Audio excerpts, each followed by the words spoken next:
Hi, and welcome to the lecture for Chapter 9.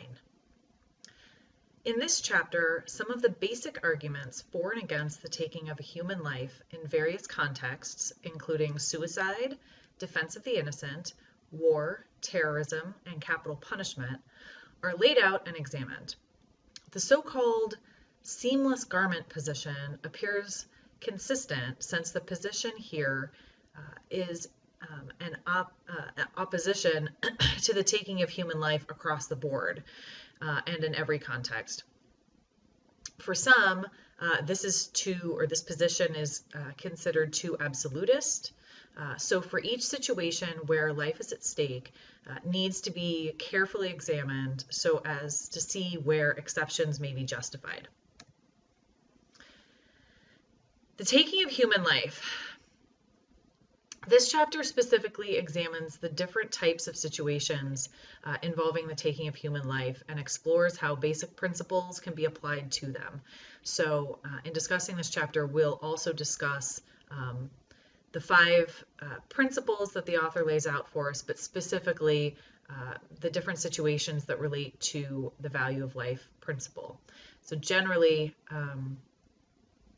this is among the worst possible, taking a human life rather, is generally among the worst possible human offenses and is obviously in clear violation of the value of life principle. The first instance we're going to talk about is suicide, and suicide as used in this textbook is defined as follows. It's the intentionally taking one's own life, and it's not considered either civilly or criminally unlawful. Arguments against the morality of suicide. One, we have the irrationality of suicide. Here, the idea is that people who commit suicide are mentally ill, and if this is not a rational act, then it's necessarily an immoral act. So think about Kant here. Kant and others think that in order to be moral, we must act rationally, right? A Kantian would think that our ability to act rationally is what separates us from animals. However, there is evidence that many suicides are in fact rational. One example that comes to mind is Socrates, who chose to drink hemlock rather than give up his principles. And so one could argue that he was acting especially rationally when he decided to take his own life. Then we have the religious argument against the morality of suicide. The idea here is that only God has the authority to give life, and so only God has the authority to take life. But the religious argument should not be imposed on the non-religious. And so the religious argument works well enough if every person covered by that principle or covered by that argument is religious and believes in the same God and believes the same doctrines as prescribed by the religious argument. However, that's really not always the case. The religious argument also presupposes that God intervenes directly into human affairs as a prime cause of life and death. And the religious argument essentially means that human beings do not ultimately or should not ultimately make decisions or take responsibility for direct care of human life. And that again is at odds with how human beings seem to move through the world. Next, we have the domino argument. And the idea here is that if one allows human life to be taken, in some cases, then you may kind of open the floodgates for human life to be taken in all other instances. With respect to this argument, however, there's really no proof that other killings will become legal or acceptable if suicide is allowed. The justice argument. The idea here is that those who survive suicide, so the friends and family of the people who've committed suicide, really pay this unjust penalty. And so we do see a tension here between the principle of justice and the principle of individual freedom. with the idea being, look, I should be able to do whatever I want, right? Principle of individual freedom. So long as I'm not harming other people, I should be able to do with my physical body as I see fit. But the idea is the opposite side of that is that the survivors are actually affected. They are harmed by this action, and so then we're faced with the principle of justice. Next, we have the argument for the morality of suicide, and there are two big issues I want to talk about here. First is that we have rights over our own bodies and our own lives. So people should have the freedom to take decisions affecting their own bodies. And we see examples of this in other areas. For example, we're allowed to smoke cigarettes. Cigarettes are not good for us. Inhaling smoke is not good for you, but we're allowed to do it, right? It's terrible for our bodies, but we're allowed to make decisions that affect our bodies that way. Other examples including driving on freeways, which tends to be or can be a deadly activity, and also the decision to have unprotected sex. Again, it could be harmful for our bodies, but we're allowed to make those decisions. So the idea is, if we can do other things that might lead to our death, why can't we take our own life? The second issue here is that suicide is a very private act. Only the individual knows whether his or her life is worth living. And so we have examples of when suicide may be rational. We talked about Socrates. Another example would be people with a terminal illness. However, one does not have absolute rights over one's life and freedom if those rights are curtailed by others' rights to life and freedom and justice. Moving on to killing in defense of the innocent. The killing in defense of the innocent argument basically compares, on the one hand, the value of life principle against, on the other hand, the need to protect the life of an innocent person. So here we have argument against killing in defense of the innocent. The idea here is that taking the human life is always wrong. All human life should be revered. We may not kill, even in self-defense. So that's an absolutist, kind of far end of the spectrum stance. Some ethical systems that take this position include pacifists, Jainists, and, depending on your reading, Kant's ethical theory.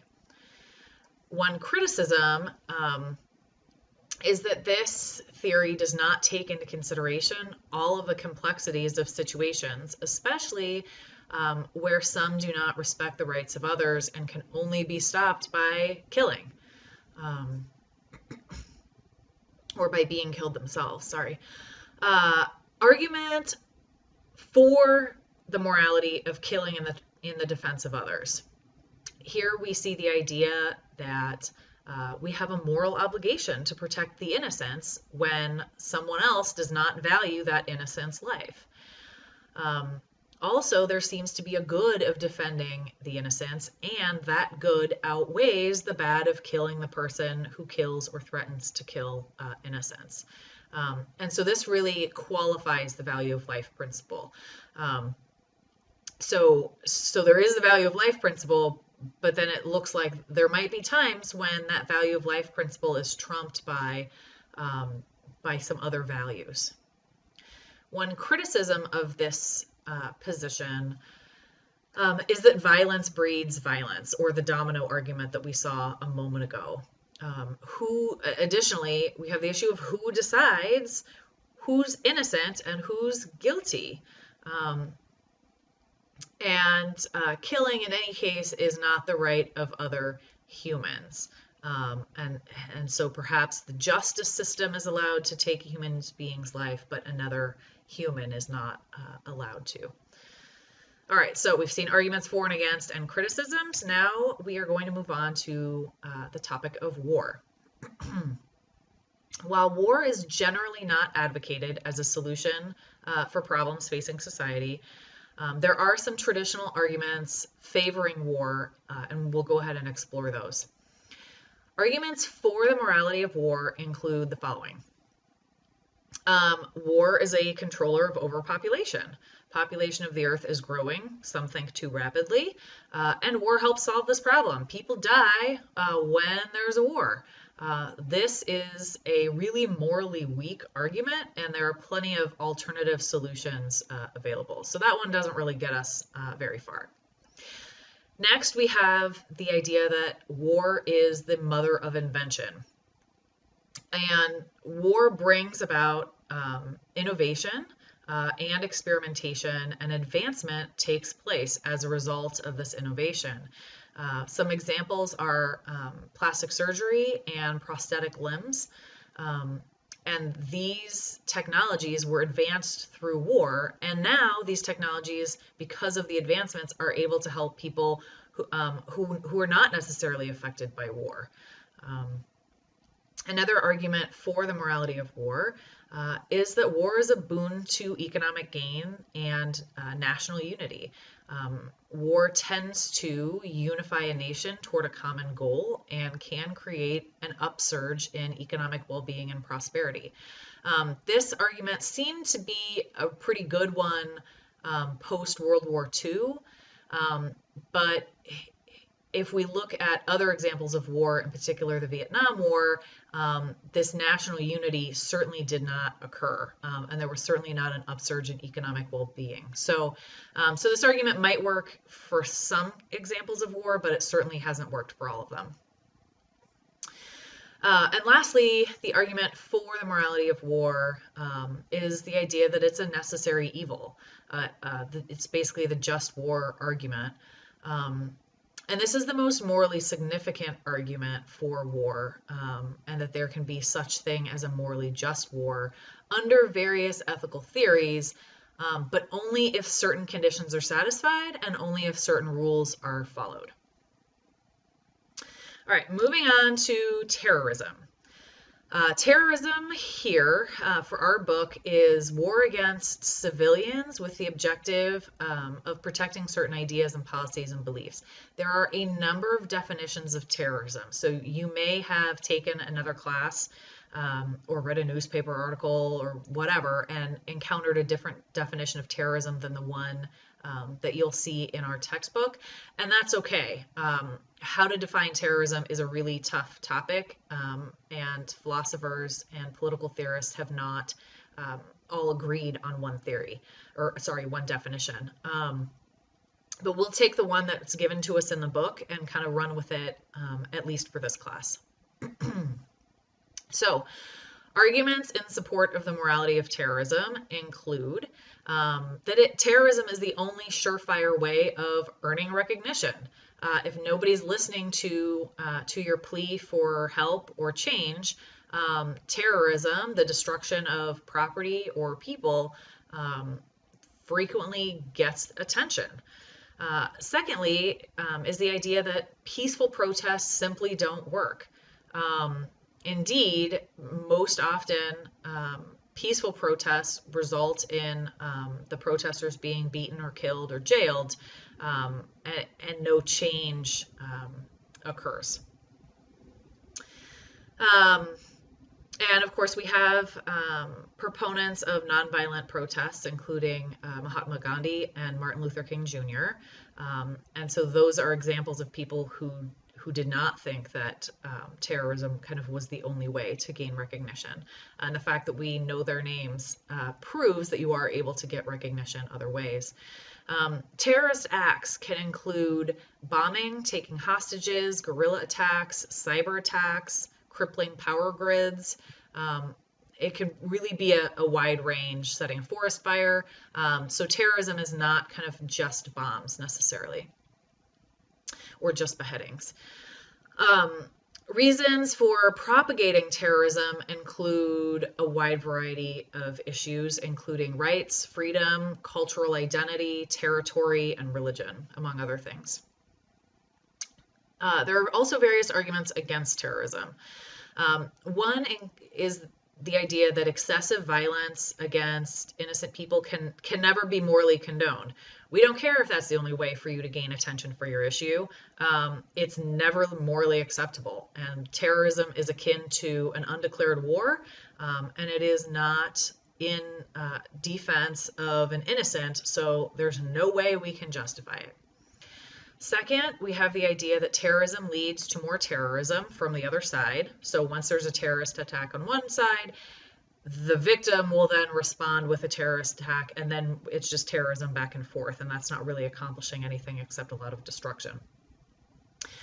Third is the idea that there are usually available alternatives. There's negotiating and use of reason and peaceful tactics. With respect to terrorism, we have to be careful of semantics of terrorism and possible double standards.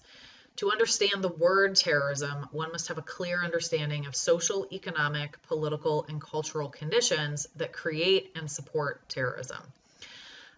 One should also understand the double standards of us versus them, and that scenario, and the involvement of non-state actors as opposed to state actors involved in similar actions that are sanctioned by that political state or initiated by that political state.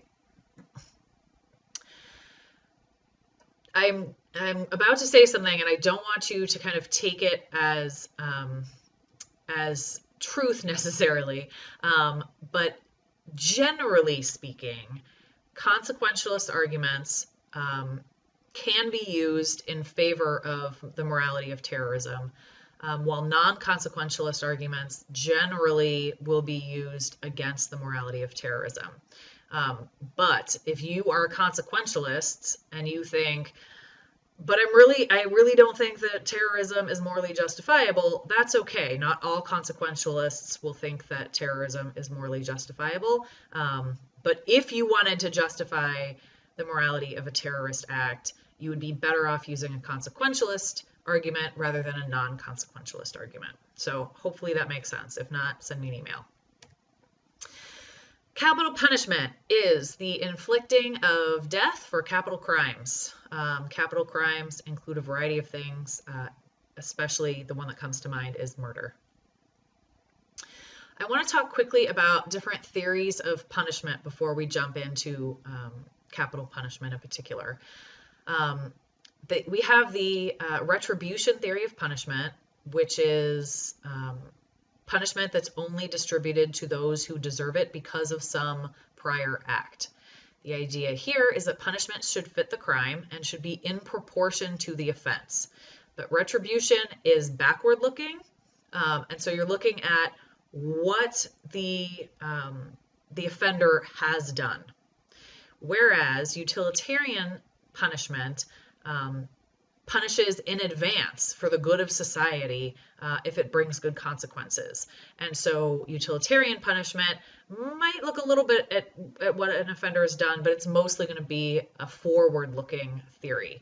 And it's going to look at the possible good consequences, and those consequences include whether it deters crime and protects people, that kind of thing. And there are two different kinds of deterrence.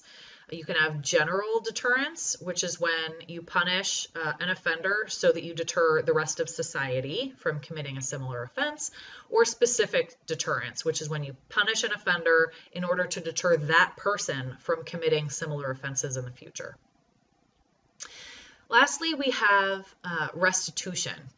And the idea here is that it's compensation for harm done. Justice is only served when the crime victims are given some kind of compensation. And it doesn't have to be monetary compensation, but sometimes if you've caused a harm, then you need to be punished in order to rebalance the scales of justice in society. Arguments against the morality of capital punishment. Violation of capital punishment, is a violation of the value of life principle. Capital punishment amounts to social murder and is in direct violation of the value of life principle. Next, is the effect on criminals, victims, and on society. The need for revenge is not a civilized emotion. Capital punishment, according to this one camp, encourages violence, and the worry is that it'll be a slippery slope. If society can kill its own members, then why can't individuals kill each other? So you see that kind of domino effect argument again. And next we have the ineffectiveness of capital punishment as a deterrent. There is no conclusive evidence that capital punishment deters crime throughout society. So it's not effective as a general deterrent, and it can't possibly be used as a specific deterrent because the person you're trying to deter is the one who society just executed. So in fact, if you know that that you are likely to receive capital punishment for the crime you've just committed, it may actually encourage you to finish the job, because if you're going to be executed either way, you might as well go big. Next is the idea, or the worry rather, of executing an innocent person. People on death row have been exonerated, and innocent people have probably been executed. This injustice is heightened by the fact that capital punishment is disproportionately used as a sentence for minorities. Lastly is the idea that capital punishment is essentially a denial of a chance for rehabilitation. Capital punishment compounds the badness. We have the original crime, and then we have capital punishment on top of it. So now we're ensuring the loss of multiple lives rather than just the loss of the victims' lives. There are, however, some arguments for the morality of capital punishment. One is that it's an effective deterrent. And the people supporting this argument will say, look, the reason it may not actually be deterring many people is because we're not using it enough. If we executed more people, those executions would deter more people in society. Next, we have the economic argument. It costs too much to keep people in prison. Unfortunately, for the people who are supporting the morality of capital punishment, this argument isn't a very good one because it's simply not true. It actually costs much more to keep someone on death row than to and then execute them than to simply house them in prison for life. And there are lots of studies done in the various states that continue to allow capital punishment. So if you're interested in the economic argument, there are resources out there for you. Next, we see the effect on society's laws. This is the sanction argument. And the idea is that by applying the death penalty or by applying capital punishment, this gives sanction to our criminal law enforcement system. And so without the death penalty, the argument goes, our criminal law system wouldn't really have any power. But the fact that we can threaten death really gives our criminal justice system some power. And lastly is the idea of the forfeiture of the killer's rights or the offender's rights. And the idea here is that the only way to truly rebalance the scales is to take the life of the criminal who took the life of the victim. In summary, a common thread of notable ethical systems is the importance placed on the preservation of and protection of human life. The taking of human life is a violation of the value of life principle. And in reference to suicide, killing in defense of innocence, war, terrorism, and capital punishment, there are profound arguments in support of and against the taking of a human life. All right, that's it for this chapter.